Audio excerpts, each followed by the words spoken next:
आप सबको मेरा नमस्कार। और मुझे लगता है भारत जोड़ो यात्रा में आप लोगों का जो सहयोग रहा है, मीडिया ने जो दिखाया, उसके लिए साधुवाद। सोशल मीडिया में होने के नाते यहाँ की तस्वीरें देखकर, यहाँ के वीडियो देखकर ज़रूर आप प्रभावित होते हैं, लेकिन मुझे लगता है कि जो सुबह मैं चली एक पैर अभी इस यात्रा में, उसका कोई सानी नहीं है, उसका कोई विकल्प नहीं है। वो आपको सोचने पे मजबूर करता है कि कितना प्यार और कितना विश्वास इस देश को है, और उसी प्यार और विश्वास को आगे ले जाना है, और किस तरह से लोग असल मुद्दों की बातें कर रहे हैं। क्योंकि थोड़ी बहुत अर्थव्यवस्था की समझ रखती हूँ, तो मुझे लगा बात आज महंगाई की होनी चाहिए। और राहुल जी ने अभी 2 दिन पहले ही ये कहा कि जिस देश में बेरोजगारी बढ़ रही हो, गरीबी बढ़ रही हो, महंगाई बढ़ रही हो, उसको देशभक्ति कैसे कहा जा सकता है। और मेरा अपना मानना है कि देश के लोगों को गरीब करना, देश के लोगों को बेरोजगार रखना, देश के लोगों की आय घटाना और सबसे ज़्यादा महंगाई से उनकी कमर तोड़ना अपने आप में देशद्रोह है। अब उसको आप किस तरह से देखते हैं, उसमें ज़्यादा चर्चा हो सकती है, लेकिन क्योंकि हम यहाँ पर महंगाई की बात कर रहे हैं, अभी 2 दिन पहले एक डेटा आया, 6.77% रिटेल इन्फ्लेशन है। भाजपा के चरण चुंबकों ने अपनी पीठ ठोकी और कहा देखिए 7.1 से गिरकर 6.7 आ गया है। 10 महीने से, पिछले 10 महीने से लगातार रिटेल इन्फ्लेशन, जो आरबीआई ने लिमिट सेट करी है 2 से 4% और 6% ज़्यादा से ज़्यादा जा सकता है, उसके बाहर रह रहा है। ये लिमिट एमपीसी की पार्लियामेंट के कानून द्वारा सेट हुई है। तो इस बात का जवाब फाइनेंस मिनिस्ट्री देगी, इस बात का जवाब निर्मला सीतारमण जी देंगी, इस बात का जवाब प्रधानमंत्री मोदी देंगे, या ठीकरा आरबीआई पर फोड़ देंगे, ये अपने आप में एक बहुत बड़ा सवाल है। 10 महीने हो गए और लगातार इन्फ्लेशन 6% से ऊपर रह रहा है, ये पहली बात है। और उसमें अगर आप फूड इन्फ्लेशन को देखिए, जो खाने के सामानों में वृद्धि हो रही है, चाहे वो आटा, गेहूं, चावल, जो अब खबर आई है कि उसके दाम दुगने हो रहे हैं। आप सिर्फ ये देखिए, जो खाने का तेल है वो 70 रुपए से 220 हो गया है, आटा जो है वो 22 से 40 हो गया है, पीने वाला दूध 35 से 60 पहुंच गया है। हम कौन से डिबेट की बात करें? क्या ये मुद्दे नहीं है इस देश के? मोदी जी कहते थे पकौड़ा तलो नौकरी के नाम पर। पकौड़े तलने वाला तेल आपने 70 से 220 कर दिया, और जिस गैस पे तला जाता वो 410 से 1200 पे बिक रही है। और सुई पटक सन्नाटा है सरकार, पिन ड्रॉप साइलेंस। अगर आप महंगाई की बात कर लीजिए, वो भी देश हित में आपकी जेबें हल्की करी जा रही हैं। तो ये महंगाई, और जब उनसे आप बात करिए तो फिजूल की बातें आपको सुनने को मिलती हैं। एक आपको सुनने को मिलता है कि ऐसा है अमेरिका और यूके में भी बहुत महंगाई है। उसका 2 ही जवाब है।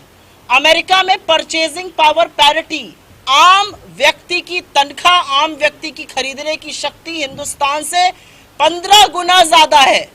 तो जब हमारे देश में गरीब लोग और हुए हैं, आय कम हुई है, नौकरी खत्म हुई है, तो महंगाई की मार और जबर पड़ रही है।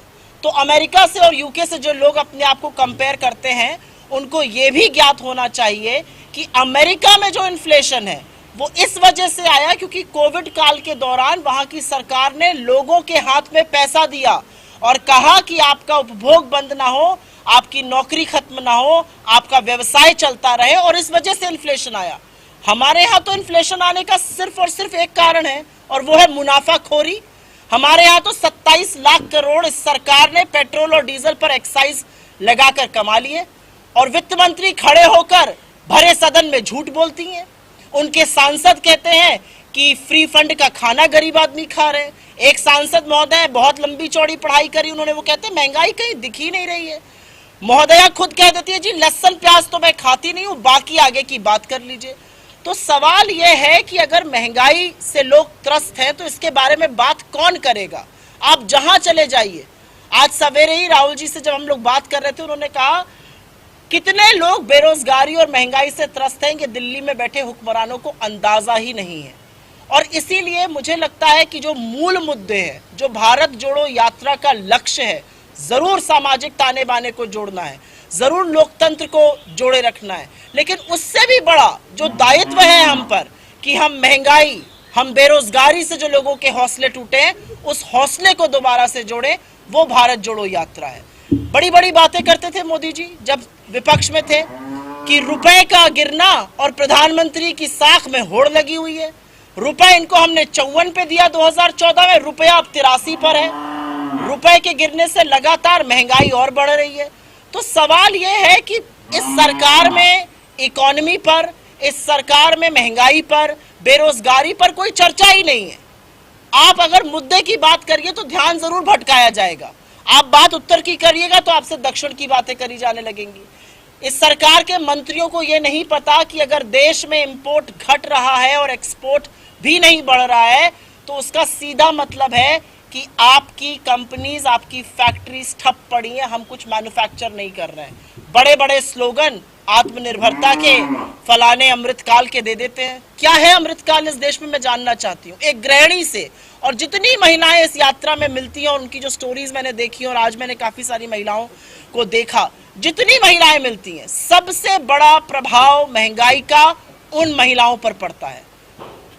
सबसे बड़ा प्रभाव इसलिए पड़ता है क्योंकि एक महिला घर में एक रोटी कम खाती है ये सोचकर कि घर वाले खाना खा लें।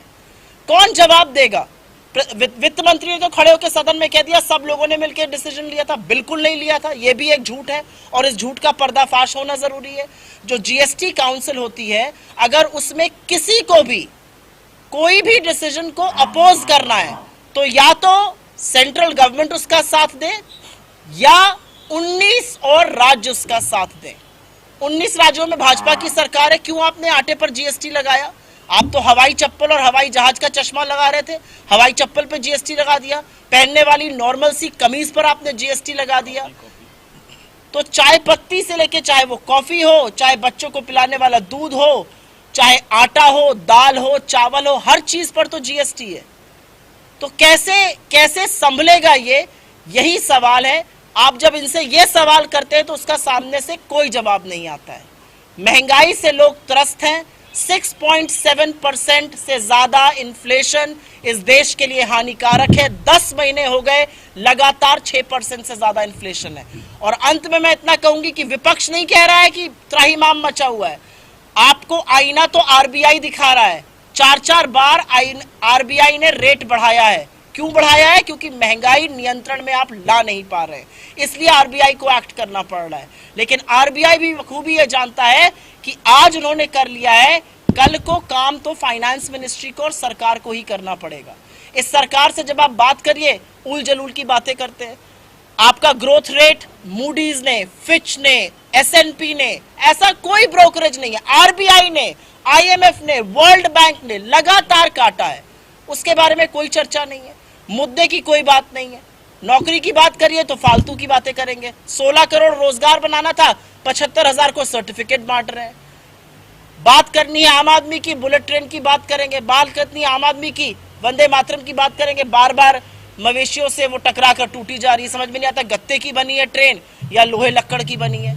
सबसे बड़ा प्रॉब्लम है कि इकोनॉमी खतरे में है और सरकार वो डॉक्टर है। अगर आप पेट दर्द लेके डॉक्टर के पास जाइए और डॉक्टर आपसे कहे नहीं मैं मानता ही नहीं हूं आपके पेट में दर्द है, तो आपका इलाज संभव नहीं है।